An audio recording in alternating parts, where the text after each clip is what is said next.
Belphegor is known as the demon of laziness, belonging to the infernal monarchy of the seven princes of hell and representing one of the deadly sins, that of sloth. Belphegor is the demon of conformity and indolence, leading humanity to mediocrity. This powerful demon has been responsible for provoking unethical activities, dishonesty, and deceit. He provides easy paths to challenging tasks, prompting humans to transgress and fall into laziness.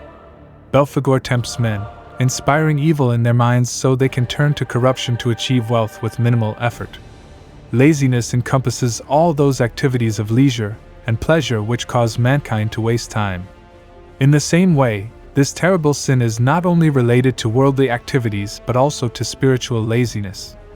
For those men who are lazy in spirit, Belphegor possesses them, making them his puppets and persuading them to commit all kinds of sins. He influences them to be unethical and corrupt. Belphegor is usually portrayed as a very slender, big, and muscular demon, possessing long, pointed horns and giant, strong wolf-like paws with long and filthy claws.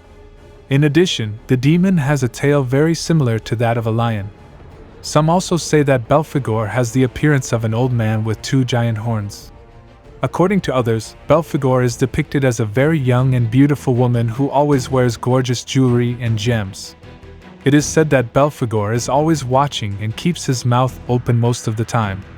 Belphegor is also known as the Lord of Exposure. His wickedness was so great that he managed to become one of the princes of hell. It is said that Belphegor comes from the god Baal, the Philistine god of fertility, and that the rituals and offerings to the god were given on Mount Phegor. From there comes the name Belphegor, whose meaning is translated as Lord of Mount Phegor. The Moabite tribe of Canaanite origin worshipped Baal, and it is even said that the Moabites also worshipped Belphegor, today known as Belphegor. It is believed that the offerings that the Moabites offered to the deity were their excrement, and therefore he is represented sitting on a toilet. In biblical accounts, it is said that the Israelites, while on the journey to the Promised Land, settled in Siddim, the last place of the camp of the Israelites, before arriving at Jordan. In that place lived the children of Moab, who worshipped and offered sacrifices to various gods, which to the Israelites were pagan practices. The priests and devotees offered orgies inclined to acts of coprophilia, in which all those who wanted to participate would do so. After living for an extended period with the Moabites, the children of Israel were introduced to and learned about the Moabite culture and teachings, especially of the deities worshipped by the children of Moab.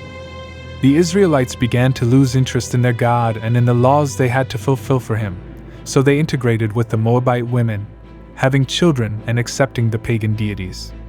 Soon they were participating in all kinds of rites in honor of the gods, especially in honor of Belphegor.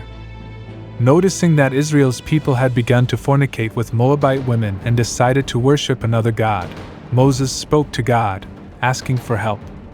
God became angry upon discovering that his followers were now worshiping another god. Consequently, God ordered the murder of all the men who did not comply with the divine commands and those who betrayed God by worshiping another god, which was considered a pagan act. God instructed Moses to hang the men before him and leave them in front of the burning sun, promising that he would no longer be furious against Israel for being ungodly, and would bless them. As a result, there was a high mortality rate among the worshippers of the Israelite God, and according to the story, God told Moses that all those who died, including those who were killed, were because of Belphegor. According to the Infernal Dictionary, Belphegor, from its beginnings, had been a very sharp demon. His astuteness would be used to endorse new findings and, above all, to illuminate the mind. Belphegor has been credited with delivering knowledge and technology to men, helping to build very ingenious inventions. Belphegor was also known to seduce men by taking the form of a beautiful woman and, in this form, trapped his victims, calling them to temptation, delivering great riches to those naive enough to approach him, and ultimately having a tragic end. Sacrifices and human offerings were made in honor of Belphegor, and the supreme priests of the hellish prince ate the meat offered in the rituals, exhibiting cannibalism. He would also be worshipped in dark and narrow caverns, and the offerings were thrown through a small slit, accordingly defining the name of Phegor, which in Hebrew meant crack or crevice. According to Christian belief, Belphegor is a cruel demon associated with acidity, nakedness, and excrement. It is even said that figures of Belphegor were used as latrines that one had to defecate in front of. Recognized as a powerful demon, Belphegor could be very harmful and dangerous in most cases. However, some claim that Belphegor is a demon that helps humans as long as there is an honored agreement so that the demon continues to deliver complete knowledge toward the easy way to success and riches.